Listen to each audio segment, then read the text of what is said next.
দেখো বন্ধুরা, আমার বাড়ির গাছের আম তো পাশাপাশি দুটো গাছ, প্রচুর আম হয়েছে।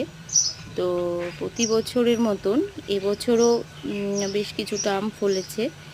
তো এই যে আমগুলো দেখতে পাচ্ছ, এখন তো কাঁচা, প্রচণ্ড টক, কিন্তু আষাঢ় মাসে এগুলো পাকলে পরে ভীষণ মিষ্টি আর খেতে ভীষণ সুস্বাদু।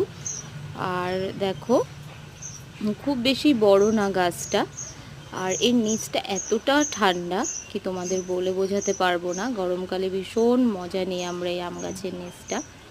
তো দেখো, বাড়ির গাছের যাই হোক ভীষণ ভালো লাগে। তো ওই জন্য তোমাদেরকে শেয়ার করলাম।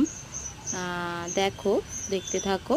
তো এই পাশের আম গাছটাতে এই যে দেখো, এই গাছের আমটা একটু ছোট ছোট বাট ভীষণ মিষ্টি। আর পাকলে এগুলো কি হচ্ছে কি পড়ে অনেক সময় ফেটে যাচ্ছে। তো যাই হোক, তোমাদের যদি আমার বাড়ির গাছের আম দেখে ভালো লাগে, আর মানে অবশ্যই কমেন্ট করতে ভুলো না। আর একটা শেয়ার হলে তো কোনো কথাই নেই।